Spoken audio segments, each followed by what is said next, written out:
Donc, Actes des Apôtres, chapitre 4, verset 23 à 31. Donc, si quelqu'un dans la page, il peut faire lecture.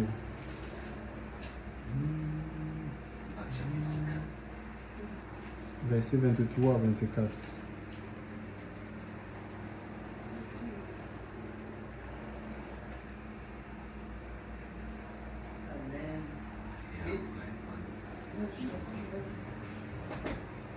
Et après avoir été relâchés, ils allèrent vers les leurs et racontèrent tout ce que les principaux prêtres et les anciens leur avaient dit. Et lorsqu'ils eurent entendu cela, ils élevèrent d'un commun accord leur voix vers Élohim et dirent: Maître, tu es l'Élohim qui a fait le ciel et la terre, la mer et toutes les choses qui y sont, et qui a dit par la bouche de David, ton serviteur: Pourquoi les nations ont-elles ému et les peuples ont-ils médité des choses belles? Les rois de la terre se sont présentés et les princes se sont assemblés contre le Seigneur et contre son Mashiach. Car en vérité, contre ton Saint-Fils, Yehoshua, tu as oint, se sont assemblés Hérode et Ponce Pilate avec les nations et le peuple d'Israël, pour faire toutes les choses que ta main et ton conseil avaient d'avance déterminé de voir arriver. Et maintenant, Seigneur, regarde à leurs menaces et donne à tes esclaves d'annoncer ta parole avec toute assurance, en étendant ta main pour la guérison et pour que des signes et des prodiges surviennent par le nom de ton Saint-Fils, Yehoshua. Et quand ils eurent prié, le lieu où ils étaient assemblés trembla. Et ils furent tous remplis du Saint-Esprit et ils annonçaient la parole d'Élohim avec assurance. Oui, donc ici il s'agit de l'apôtre Pierre et l'apôtre Jean. Donc l'Écriture dit qu'après avoir été relâchés, donc dans le chapitre 3, alors qu'ils allaient prier, donc ils vont se buter à un monsieur qui était un boiteux de naissance, hein. Donc 40 ans de paralysie, il était empêché de rentrer dans le temple. Parce que même à l'époque, la loi mosaïque interdisait aux personnes qui avaient des difformités d'avoir accès dans le temple, le temple qui symbolise même la présence de Dieu. Et Pierre, donc cet homme-là était là, donc on le mettait devant le portique de Salomon et pour faire de la manche. C'est les gens qui le déposaient là et le soir on venait le récupérer. Donc quand il a vu Pierre et Jean allant dans le temple, il pensait recevoir quelque chose d'eux. Et Pierre et Jean leur dit que ni or ni argent nous n'avons, ce que nous avons nous te donnons au nom de Jésus, d'être fort. Donc et le Seigneur, et c'est comme ça que cet homme-là, ses pieds ont été affermis et les gens louaient Dieu par rapport à ce miracle. Ça a irrité, ça a causé l'irritation des principaux sacrificateurs, des prêtres de l'époque. Donc ils n'ont pas accepté cela et ils ont arrêté Pierre et Jean, donc en leur interdisant de parler parce que le message de l'évangile, ça divisait, ça faisait perdre les membres en fait. Donc cette sacrificature-là, donc la sacrificature lévitique ou aronique, donc qui était défendue par ces principaux prêtres-là,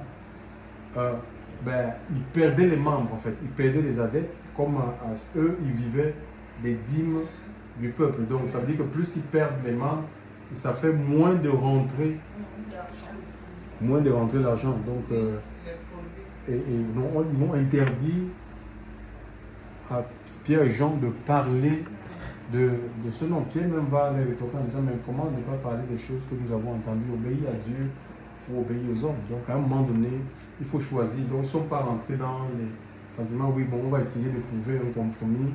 Non, peut-être qu'on parlera moins. Pas moins, ou nous allons parler, mais nous n'allons plus imposer les mains aux gens pour qu'ils soient guéris et tout. Non, ils n'ont pas cherché. Donc c'est vraiment, nous sommes appelés à servir le Seigneur, à obéir à Dieu. Peu importe ce qu'on peut subir comme outrage. Déjà la vie chrétienne même, La Bible nous dit que ceux qui voudront vivre pieusement en Jésus-Christ, dans 2 Timothée chapitre 3, à partir du verset 12 par là, nous dit que c'est la persécution qui les attend. La persécution, c'est quoi? Ce sont des traitements injustes et cruels qu'on peut subir parce qu'on ne pense pas comme les autres. Même si on n'est pas chrétien, il y a des pays comme ça où les gens ils subissent par rapport à leur mode de vie. Tu vois un peu? Donc, parce qu'on ne pense pas comme les autres, on ne vit pas comme les autres, on ne croit pas à ce que les autres croient. Donc, et c'est comme ça. Et là, Pierre même avait posé la question au Seigneur, mais qu'est-ce que nous, on va devenir? Nous avons quitté nos parents, donc il peut arriver qu'il y ait de l'incompréhension même dans la famille. Le Seigneur dit que les fils vont s'opposer aux parents. En fait, l'homme aura pour ennemi les gens de sa propre famille. C'est pas que Dieu veuille que maintenant que les enfants se dressent contre les parents, que les parents se dressent contre les enfants. Non, c'est la vérité. Parce que la vérité ne peut pas se mélanger. C'est pas possible. La vérité, c'est comme la lumière. Où on a la lumière, où on a les ténèbres. D'accord? Donc on ne peut pas avoir un mélange de lumière et de ténèbres. Où on a la lumière, où on a la ténèbre, où on a la ténèbre. Donc c'est comme ça.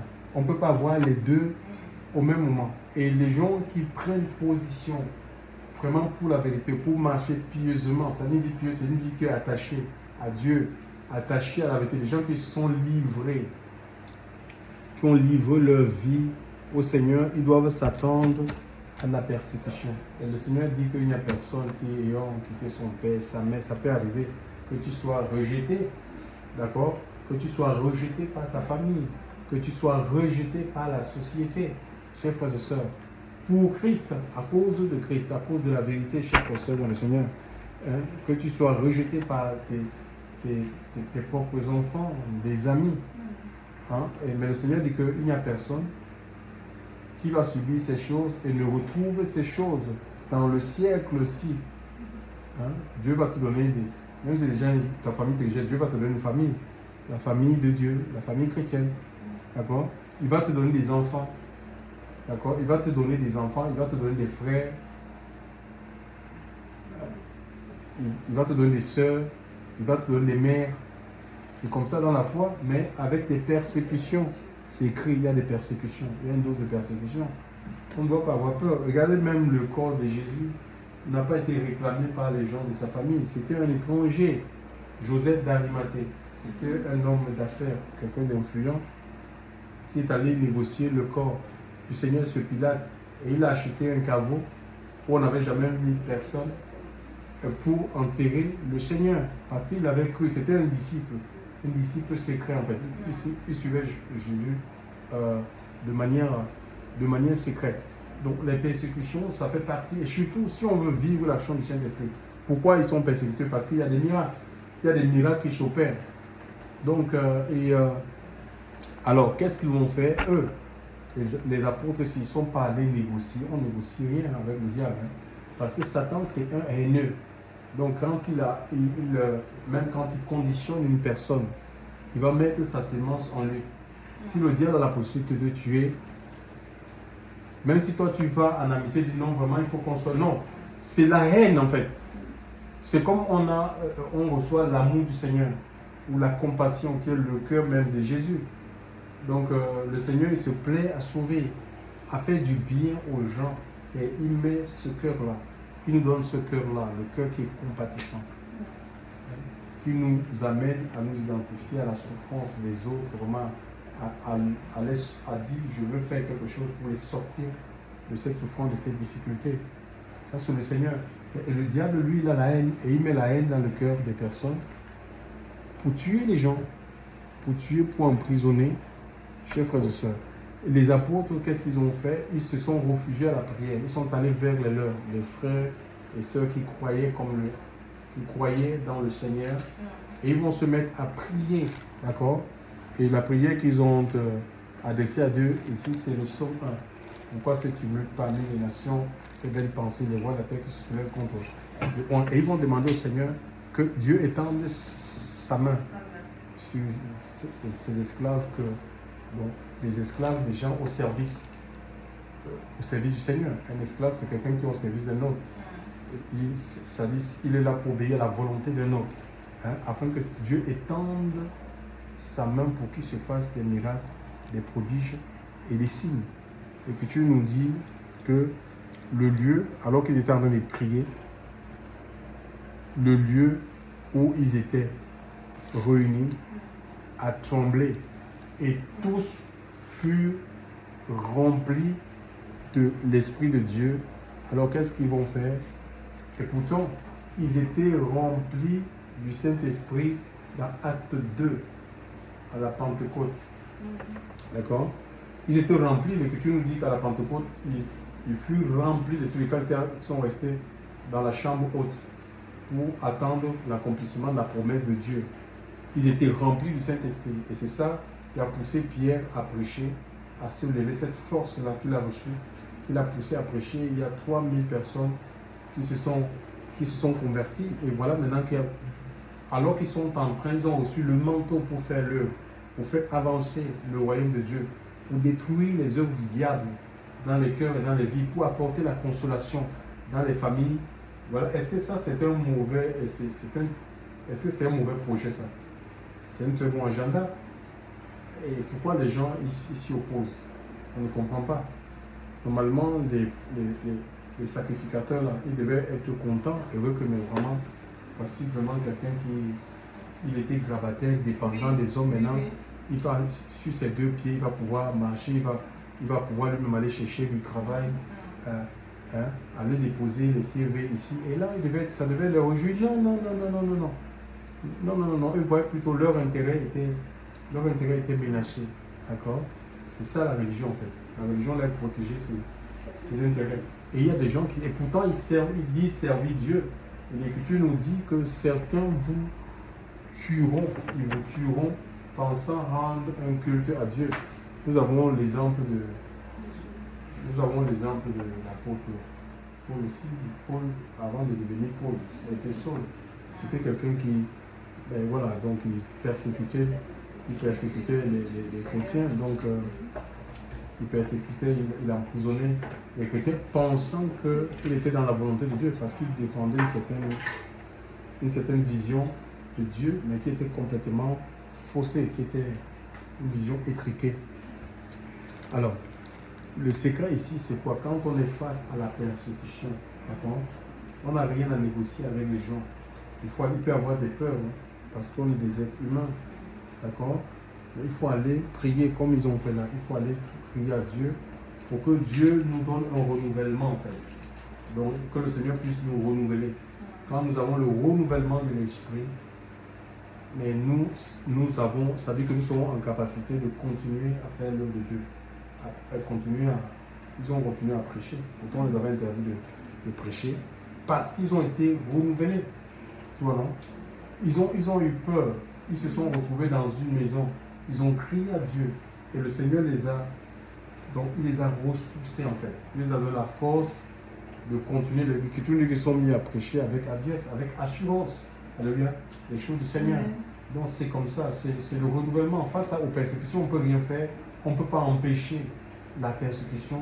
Elle sera là, elle va nous poursuivre jusqu'à la fin de notre vie. Les gens vont dire des bêtises, même des mensonges, ils vont prêter des intentions. Il ne faut pas perdre le temps sur ça en fait. D'accord? Il ne faut pas qu'on perde. Le combat, ce n'est pas avec les hommes. Oui. Ça, c'est l'ennemi pour essayer de nous distraire. Alléluia. Donc, il faut qu'on aille vers le Seigneur et Dieu va nous ressourcer. Dieu va nous renouveler. Alléluia. Et personne, on ne peut pas taire le Saint-Esprit. Ce n'est pas possible. On ne peut pas taire l'Esprit de Dieu. Et l'Esprit de Dieu même, c'est appelé le martyr de Jésus. L'Esprit de Dieu nous entraîne jusqu'à... C'est l'Esprit de Dieu qui est capable de nous amener jusqu'à mourir en martyr en fait. C'est le martyr. Quand on parle du témoignage de Jésus, l'esprit de prophétie, c'est le témoignage, c'est-à-dire le mot c'est martyr, c'est le martyr de Crédon.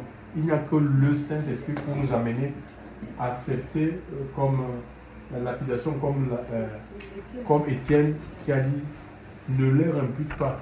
Il dit pardonne-les, ne leur impute pas ce péché. Donc, et c'est possible, Dieu peut nous entraîner à ces niveaux. La spiritualité, ce n'est pas des grades. Les grades qu'on peut se donner, les titres qu'on peut se donner. Il y en a un dans notre, on a un forum là, il s'est fait appeler Monseigneur, pasteur, doyen, prophète. Donc, il a tout ça pour lui en fait. Tout ça pour lui seul. Donc, rien pour les autres. Donc, et ça, tu vois, tout ça pour une seule personne. Et ce n'est pas ça en fait, c'est pas ça qui fait que ça peut impressionner les gens qui sont nouvellement dans le Seigneur. Mon Seigneur, c'est mon Seigneur, les gens mettez-vous à genoux, mon Seigneur arrive. Et pourtant la Bible dit n'appelez personne votre Seigneur, d'accord? C'est Jésus qui est le Seigneur de nos vies, d'accord? Donc,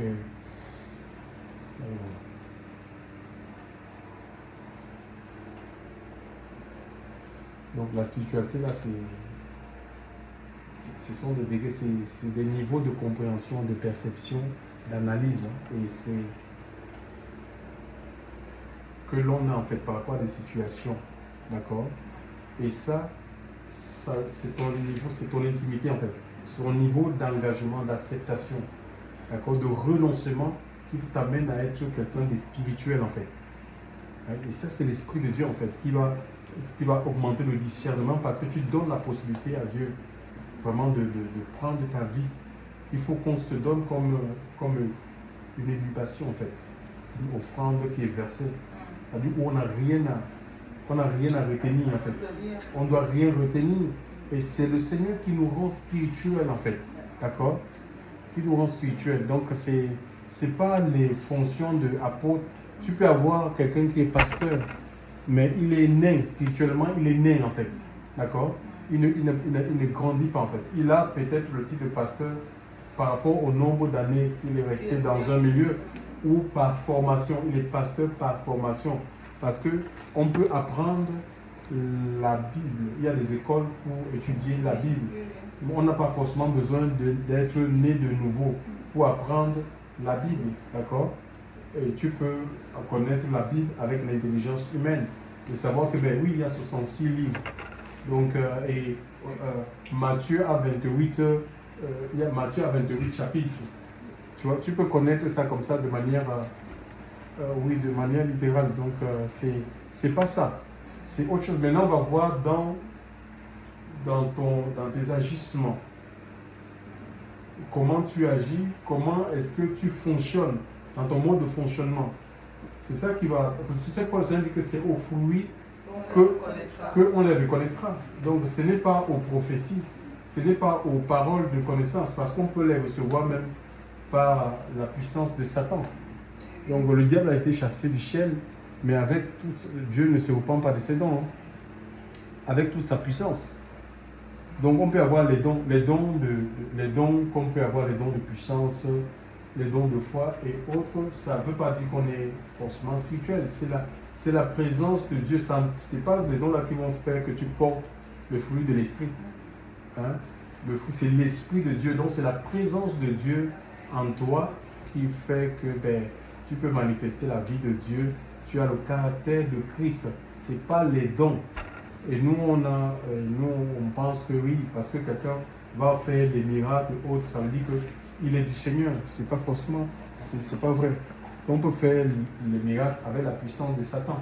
Nous avons des exemples, acte 16, cette femme pythonesse qui avait l'esprit de Python et qui prédisait l'avenir, disait des choses qui sont vraies. Est-ce que l'apôtre Paul et Barnabas et Silas n'étaient-ils pas des serviteurs de Dieu? Ils y étaient. Donc, on peut dire des choses qui concernent ton avenir, qui sont vraies. Il y a même, Françoise a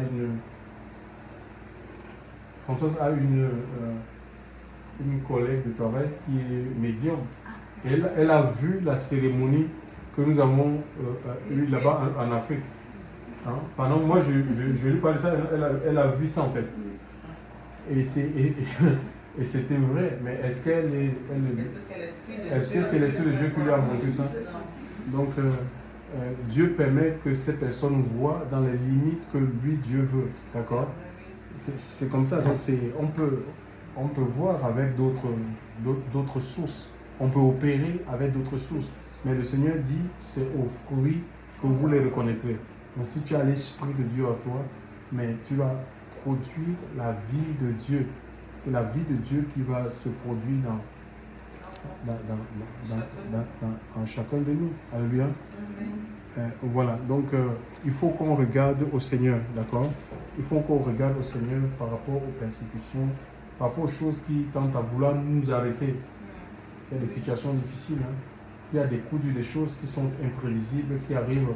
Regarde la situation avec notre fils.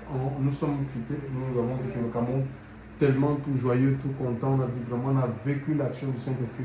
Comment Dieu a tiré les gens, comment Dieu touchait les personnes pour nous bénir, pour nous faire du bien. Oh là là, mon Dieu. Mais on arrive comme ça, paf. Voilà une nouvelle qui est, c'est comme un coup de massue. Tu vas faire comment? Tu vas t'arrêter? Qu'est-ce que tu vas changer? C'est pas en te lamentant, tu vas changer quoi? Rien. On ne peut qu'avoir recours à Dieu. Dis Seigneur, on te remet ce dossier. Soutiens-nous, fortifie-nous. Et Dieu donne la force. Alléluia. Il dit ni les choses présentes, ni les choses à venir, ni l'épée, la stérilité, la soif, le péril, le célibat, le mariage, l'abondance, la disette. Rien ne doit nous séparer de l'amour de Dieu manifesté dans la personne de Christ. Mais encore faudrait-il que nous acceptions de demeurer dans l'amour du Seigneur. Alléluia. Et Dieu reprend son amour dans nos cœurs par le Saint-Esprit. À lui soit toute la gloire. Nous allons prier le Seigneur pour tous ceux qui passent des situations difficiles. Chers frères et sœurs, j'en ai connu. J'ai connu 2000 quand je me marie. En juin, mon épouse arrive. Juillet, l'appartement prend feu. Tu te retrouves, tu n'as plus rien. Mais on a Dieu en nous. Le plus important, c'est Dieu. On a la présence, tu as la présence de Dieu et tu n'es pas affecté en fait. D'accord? Et l'Esprit de Dieu te rassure. Je vais te réhabiliter. Dieu parle. Il parle à ton cœur comme ça. Les gens se posent la question, mais c'est comment? Tu peux être dans une situation vraiment difficile. Les gens disent, mais comment ils font pour vivre? Mais Dieu te porte en fait. Tu es porté par le Seigneur. Alléluia. Dieu, il nous porte. Alléluia. Il y a un abondant repos auprès du Seigneur. On n'ait pas peur. Et cette église-là, c'était des gens, ils se considéraient comme des esclaves. D'accord? Ce n'est pas des gens, les apôtres là, ils ne cherchaient pas leur volonté. Ce n'était pas leur désir. Ils ne cherchaient pas à réaliser leur propre rêve. Vraiment, c'était des gens qui étaient morts en eux-mêmes. Et c'est Christ qui vivait en eux. C'est pourquoi on voit comment la puissance de Dieu les accompagnait et la parole n'était pas tronquée. C'était la parole, c'était des paroles qui étaient inspirées par le Seigneur. C'était des prédications qui étaient inspirées par Dieu. Ce n'était pas de la théologie, chers frères et sœurs dans le Seigneur. C'est pourquoi l'Église grandissait spirituellement. Alléluia. Il formait des disciples. Ce n'était pas des adeptes, des gens, une assemblée autour d'un homme qui dépend de l'homme. Quand l'homme n'est pas, il n'y a plus de prière, il n'y a plus rien du tout. Non. C'était vraiment des gens qui dépendaient de Dieu. Alléluia. Et vraiment, que le Seigneur nous aide. L'Église de la fin a des problèmes, chers frères et sœurs. On va prier le Seigneur que Dieu puisse visiter, premièrement, ceux qui passent par l'affliction. Et Dieu permet l'affliction pour que par l'affliction, pour sortir de l'affliction, nous soyons en capacité de consoler. Il te donne la consolation pour que tu puisses consoler d'autres qui vont se retrouver dans les mêmes situations, que toi. Donc, et ça, c'est le chemin de tout le monde. Hein. C'est le chemin de tout le monde. Nous allons prier le Seigneur et prier vraiment pour l'Église, que Dieu puisse visiter son Église. L'Église a besoin du Saint-Esprit. C'est le Saint-Esprit qui détruit les œuvres de Satan. Quand on voit aujourd'hui, on dit, Macron est en train de blasphémer, il a blasphémé. Les chrétiens sont en train de crier à gauche à droite dans les vidéos. Macron, regardez, il a blasphémé, il est antéchrist. On se moque des choses de Dieu, oui. Si l'Église elle-même elle a ouvert des portes, on vivra des situations de ce genre, chers frères. Il y a même du temps des Juifs, chez le temps de la loi, il y a eu des blasphèmes. Blasphème pourquoi? Parce que Israël, quand ils abandonnaient Dieu, le Seigneur livrait à leur ennemi. Il y a Belshazzar qui avait détruit les murailles de Jérusalem. Il a mis le feu dans le temple et ils ont pris les instruments qui servaient, les instruments qui étaient consacrés, il les a amenés en Babylone. Après sa mort, il y a son fils qui a pris ces instruments, qui étaient des instruments qui servaient pour le temple, des instruments sacrés. Chers frères et sœurs, mis à part pour Dieu, ils se sont mis à boire de l'alcool, ils se sont mis à verser de l'alcool, ils ont organisé une grande fête et ils se moquaient de Dieu. Pourquoi?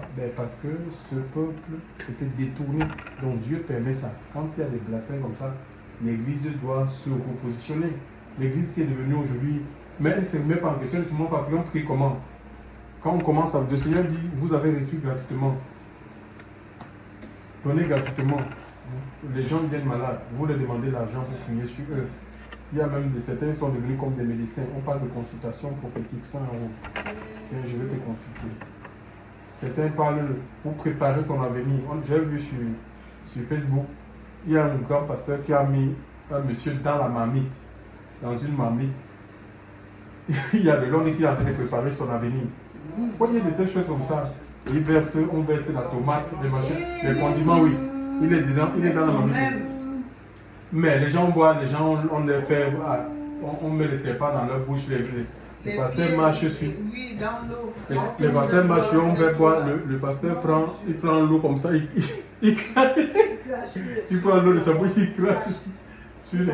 Mais ça, ce sont des marabouts, ça, c'est des marabouts qui font des choses comme ça. Hein? Il prend l'eau comme ça, il crache sur ton visage. Et ils doivent se discuter pour que oui, le gouvernement, lui-même, il verse son visage, il verse sur toi. Il prend son visage, il verse sur toi.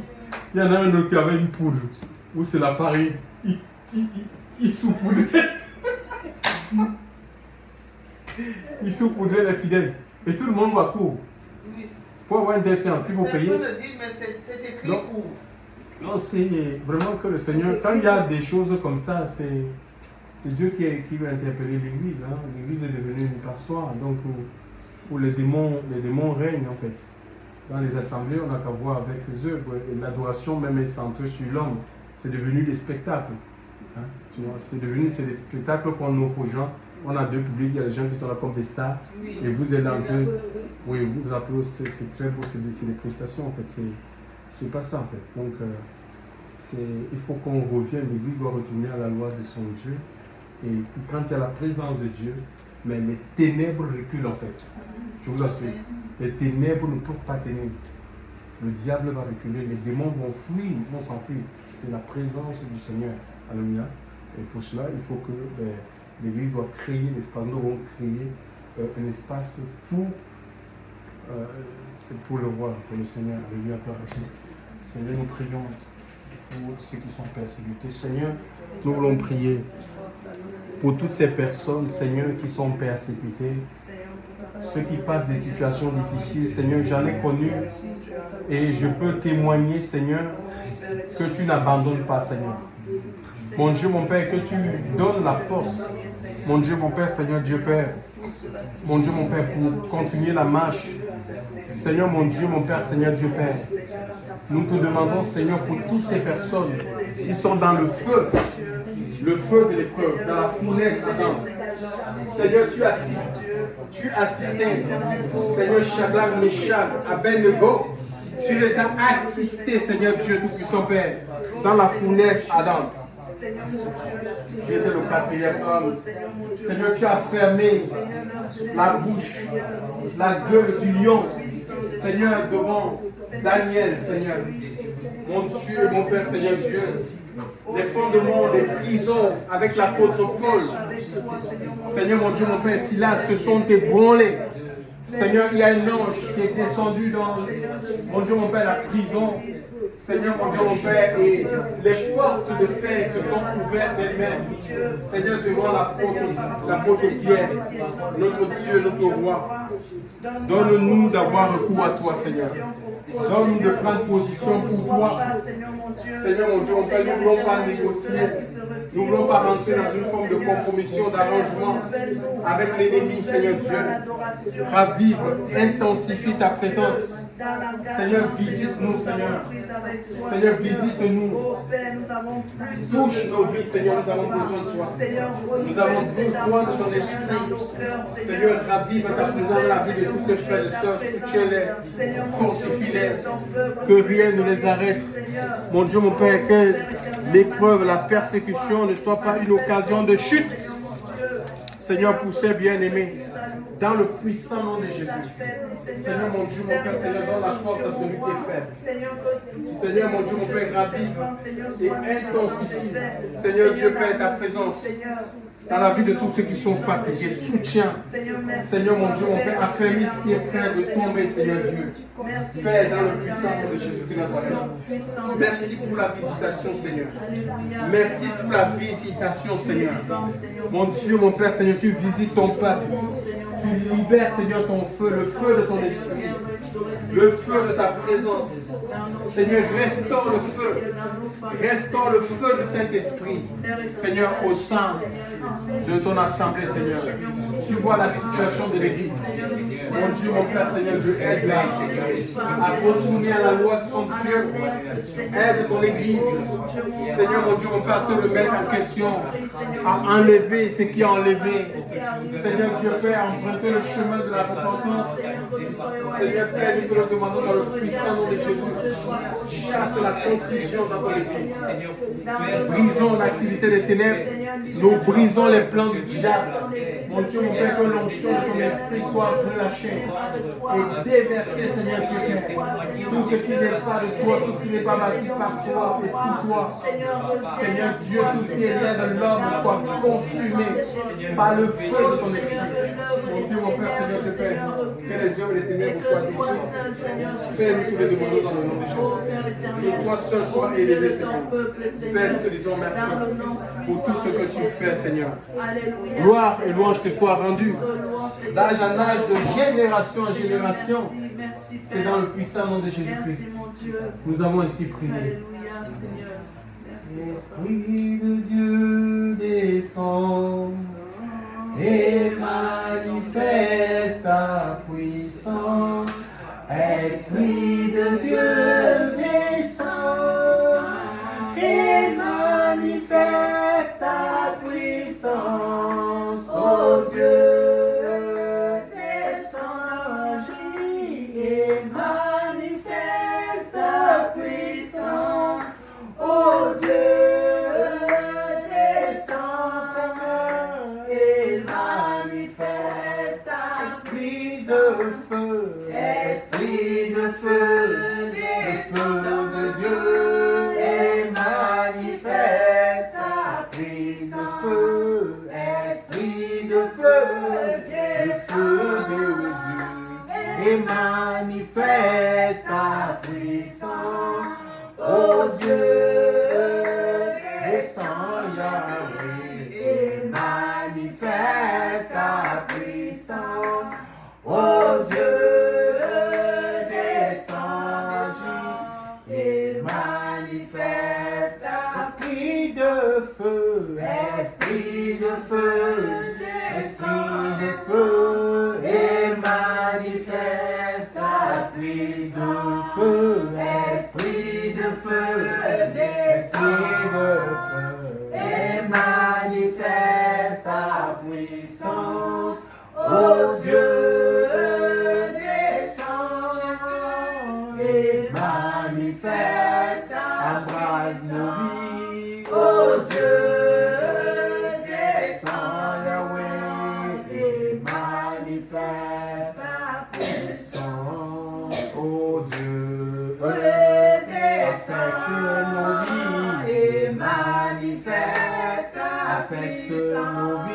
Oh Dieu, enflamme nos vies et manifeste ta onction de vie. Onction de vie descend et manifeste ta onction de vie. Onction de vie descend.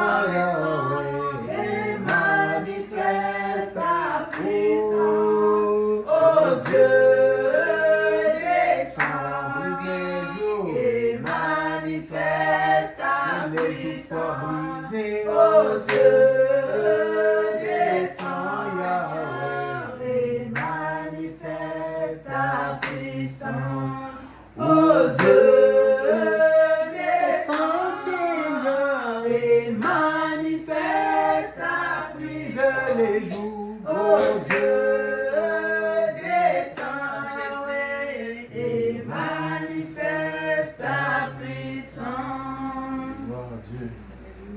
Vraiment, merci Seigneur.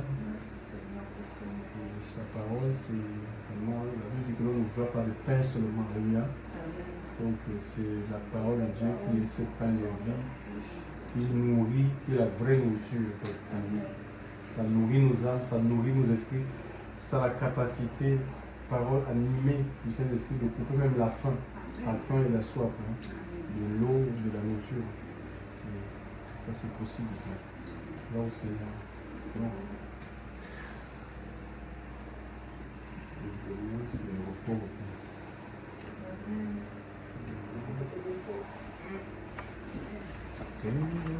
Repos.